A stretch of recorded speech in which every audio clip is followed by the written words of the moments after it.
My name is Clara Voss, M., and I learned the hard way that love doesn't soften rich people.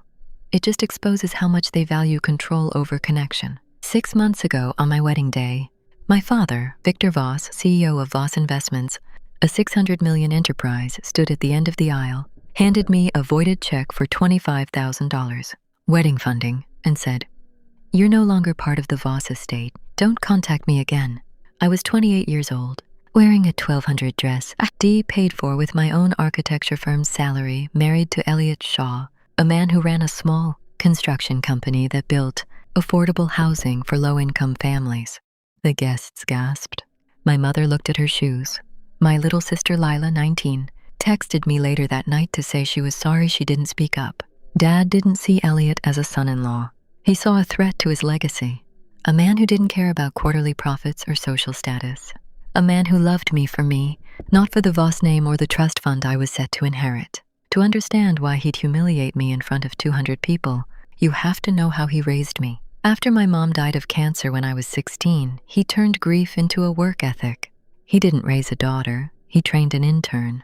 By 22, I could read a balance sheet faster than most of his analysts. By 25, I was his unofficial second in command, traveling with him to board meetings, shaking hands with billionaires, and learning that in his world, people were either assets or liabilities. Elliot was a liability, according to Dad.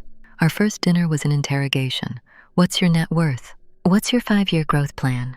Do you even understand what it means to marry into the Voss family? Elliot paid the bill with his own card. Dad didn't speak to him for the rest of the night. 3 weeks before the wedding, Dad handed me a prenup. Not a standard one, a document that would give him full control of all my assets, my future earnings, and even my social media accounts if we ever divorced. "For your own protection," he said. I refused to sign. That's when he cut me off. First the credit cards, then my access to the family penthouse. Then the final blow at the wedding rehearsal dinner. He announced to the entire family that I'd chosen a life of mediocrity and was no longer welcome in the family. The wedding day was a blur of polite whispers and sad smiles from guests who were told I'd had a falling out with my father over money. When he handed me the voided check, I didn't cry. I just tucked it into my dress pocket, turned to Elliot, and smiled. "Let's go start our real life." We moved into a 600-square-foot apartment above a laundromat. I quit my job at Voss Investments, started my own architecture firm, and spent 6 months working 12-hour days, eating takeout, and never once asking my father for help. I was happy, even if my bank account wasn't, until 4:23 a.m. on a Tuesday. My phone buzzed with a call from Dad, a number I hadn't saved, but would recognize anywhere. I let it go to voicemail. 10 minutes later, a text. "It's about the company. Call me immediately." This is not a drill. I almost deleted it, but curiosity and the faint, stupid hope that maybe he was sorry made me call back. "Clara?" His voice was hoarse, like he hadn't slept in days. "I need you to come to the office, today." "If this is about the prenup, I'm not signing it," I said. "It's not about that," he said. "It's about the SEC. They're raiding the office tomorrow. I'm going to be indicted for embezzlement." I hung up before he could say anything else. But the seed was planted. I spent the next hour scrolling through business news, and there it was. Voss Investments under federal investigation for $220 million pension fund fraud. My father's face was on every headline. His assets were frozen. The board was meeting that afternoon to vote him out as CEO. And if the SEC found proof he'd stolen from the pension fund of 1,200 employees, he'd go to prison for 20 years. I didn't know it then, but 6 months of cutting me off had left him with no one else to turn to, and I held the only key that could save him. I showed up to Voss Tower at 2 p.m., not as his daughter, but as someone who had nothing left to lose.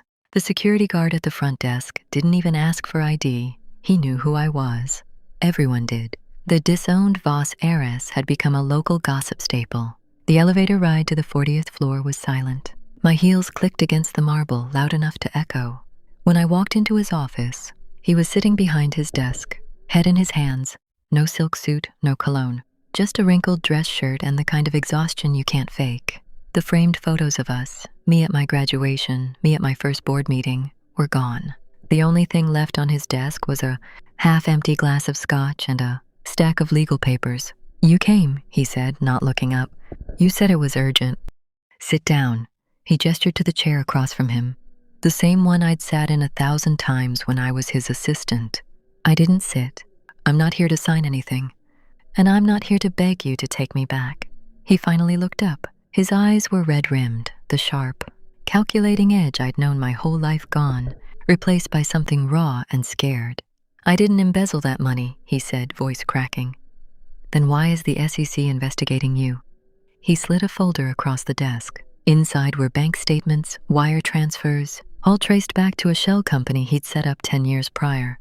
I took it to cover a bad investment in a tech startup that failed. I was going to pay it back. I swear, I stared at the papers. This was the man who'd taught me that risk was for fools, that you never bet more than you could afford to lose. And he'd bet $220 million of his employees' pension money on a gamble. Why call me? I asked. You have lawyers. You have the board. The board is voting to fire me in an hour. If they do, they'll hand over all my records to the SEC. I'll go to prison. Your mother will lose everything.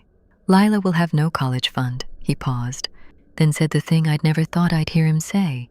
I was wrong about Elliot. I was wrong about cutting you off. I need your help. I almost laughed. You need my help? You told me I was a disappointment. You told me I wasn't part of the family. I know, he said. I was trying to protect you. Protect me from what? Marrying a good man? Having a life of my own? No, he said, and his voice dropped to a whisper. I was trying to protect you from me. I blinked. That made no sense. He slid another folder across the desk. This one was old, leather-bound, with my grandfather's initials embossed on the cover. Your grandfather left this for you? He knew I'd mess up eventually. I opened it. Inside were copies of every wire transfer, every shell company, every hidden account my father had set up over the last decade.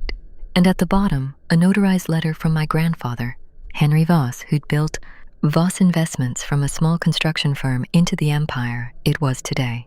To Clara, if you're reading this, I'm gone, and your father has made the mistake I always feared he would. I left you 10% of Voss Investments shares, held in a blind trust no one knew about, not even your father. They're worth $62 million. You can use them to cover the pension shortfall, stop the investigation, and save the company from collapse. But you don't have to. You can let him fall. I won't blame you. But if you choose to help, make sure he never has the power to hurt anyone like this again. Grandpa? I stared at the letter, my hands shaking. Grandpa had known. He'd known Dad was reckless, and he'd trusted me.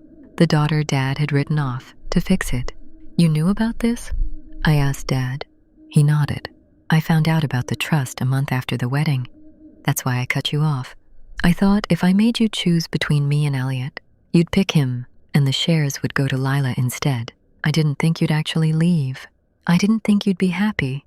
The cruelty of it hit me like a punch to the gut. He hadn't cut me off because I was a disappointment. He'd cut me off because I was a threat to his control of the company he thought he owned.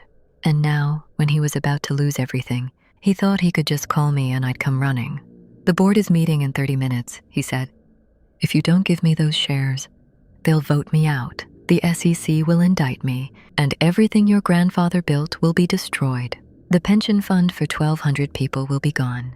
Your sister's college fund, your mother's retirement, all of it. I closed the folder, my jaw tight. You're right. I can save it, but I'm not doing it for free. I laid out my terms before the board meeting, in the same office where he'd once lectured me about loyalty and legacy. First, he had to publicly apologize to me, to Elliot, and to the entire Voss Investments staff for humiliating me at my wedding and for risking their pension funds with his reckless gambling. Second, he would step down as CEO immediately and grant me full control of the company's charitable foundation, which he'd used for years to donate to fancy galas and political campaigns, to boost his image instead of the affordable housing projects Grandpa had originally intended it for. Third, the 10% shares he'd tried to steal from me would be transferred to my name, permanently, and I would use $20 million of them to fully replenish the pension fund, no strings attached. He argued, he begged, he tried to manipulate me, saying I was destroying the family name and throwing away everything Grandpa built. I just held up the folder of proof I'd brought with me, copies of his embezzlement records, ready to hand over to the SEC if he refused. You have 10 minutes to decide, I said. Either you sign or you go to prison. And I make sure the whole world knows exactly what kind of CEO you really are. He signed. His hands were shaking so bad he almost dropped the pen. The board meeting was a circus. When I walked in, every head turned. Dad stood at the head of the table, pale, and read a prepared apology that sounded like it was written by a lawyer, not a father. I disowned my daughter Clara Voss at her wedding for personal, biased reasons that have no place in this company. I endangered the pension funds of every employee here, and I take full responsibility. The room was silent. Lila, who'd come as an observer, stared at me with wide, shocked eyes. I gave her a small nod. She didn't know about the shares or the plan, not yet. When Dad stepped down as CEO, the board voted me in as interim head of the charitable foundation, a role no one expected. The old guard grumbled, but no one argued. Not when they saw the proof of Dad's fraud sitting on the table in front of me. That night, Elliot and I sat in our tiny apartment, eating cold pizza, and I told him everything. He didn't say anything for a long time, just pulled me into his arms and said, "I'm proud of you." I cried for the first time in 6 months, not because I'd won, but because I'd finally stopped waiting for my father to love me and started building a life that didn't need his approval. The next morning, I announced my first move as head of the foundation. $20 million would be allocated entirely to affordable housing, projects in low-income neighborhoods across the Midwest, exactly the kind of projects Elliot had been building for years. The press called it the Voss, family's most unexpected pivot. Dad's publicist called it a betrayal of the Voss legacy. I called it justice. The first month was chaos, not the kind of chaos that fades after a few difficult meetings or a few angry phone calls. It was relentless. Every morning seemed to bring a new crisis, a new headline, or another person questioning whether I deserved to be sitting in the office that had once belonged to my grandfather. Half the board resigned within weeks, claiming they could no longer support the direction I was taking the company. Publicly, they said I was wasting company money on charity projects and employee benefits. Privately, they accused me of destroying everything Voss Investments had spent decades building. Some of them had worked with my father for years and couldn't imagine a future where his decisions weren't treated as law. Dad's allies were even worse. They spread rumors everywhere they could. According to them, I had forged the embezzlement records, manipulated financial statements, and staged the entire scandal just to seize control of the company. Business blogs picked up the story. Financial commentators debated my motives. Former executives gave anonymous interviews questioning my integrity. For a while, it felt like the entire world was waiting for me to fail. Then the SEC launched a full investigation. The announcement sent shockwaves through the company. Employees whispered in hallways. Investors demanded answers. Reporters camped outside headquarters, hoping to catch a glimpse of me walking into the building. Despite everything, I wasn't afraid. Exhausted? Absolutely. Angry? More than I wanted to admit. But afraid? No, the proof I had was ironclad. Every wire transfer, every shell company account, every hidden transaction had been documented. Grandpa had preserved records of everything, storing copies of financial reports and correspondence. Long before anyone realized how valuable they would become, those files became the foundation of the investigation. Still, knowing the truth and proving it were two very different things. Weeks passed as investigators combed through records. Lawyers filled conference rooms. Auditors requested documents by the thousands. I spent long nights reviewing reports and answering questions. Some days I barely slept. The biggest surprise came from Lila. A week after the board meeting, she appeared at my office carrying a small USB drive.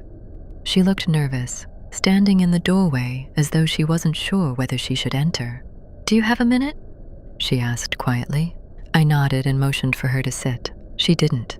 Instead, she held out the USB drive. "I found this in Dad's office the night he signed the resignation," she said. "It's a backup of all his personal accounts. He was hiding $15 million in offshore accounts. I thought you should have it." For several seconds, I simply stared at her. Of all the people I expected to help me, Lila wasn't one of them. She had always been Dad's favorite, the golden child, the daughter he proudly introduced at corporate events, the one everyone assumed would eventually inherit the company. "Why are you giving this to me?" I asked. She looked down at the floor and shrugged. For the first time in my life, she seemed small, not weak, just tired. "Because I'm done pretending," she said. He cut you off without hesitation, and honestly, he never cared about me either. I frowned. That's not true. She laughed bitterly. You know he didn't even call when I got into Harvard? Not once. Everyone acted like I was his favorite, but I was just another investment, another asset, another thing he could brag about. She paused before continuing. The only thing he loves is control. The room fell silent. I don't want his money, she said finally. I never did. I want to go to art school, like I've been asking to do for 3 years. I couldn't help smiling. It was the first genuine smile I'd managed in months. Okay, I said. We'll make that happen. The relief on her face was immediate. For the first time, it felt like we weren't standing on opposite sides anymore. 3 months after the fallout, the SEC cleared me of all wrongdoing. The official statement was brief, but its impact was enormous. Every accusation collapsed overnight. Investors regained confidence. The stock stabilized. Employees who had spent months worrying about the future finally allowed themselves to breathe again. Dad wasn't as fortunate. Faced with overwhelming evidence, he accepted a plea deal. 18 months of house arrest, $5 million in fines, 1,000 hours of community service at the affordable housing sites my foundation was building.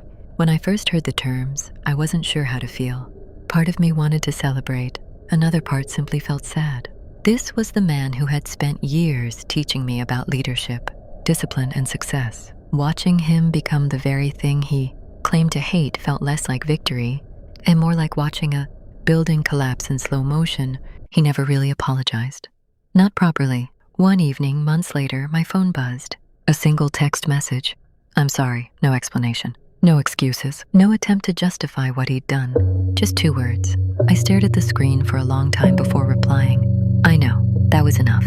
The biggest win came 6 months after the wedding, exactly 1 year after he'd disowned me.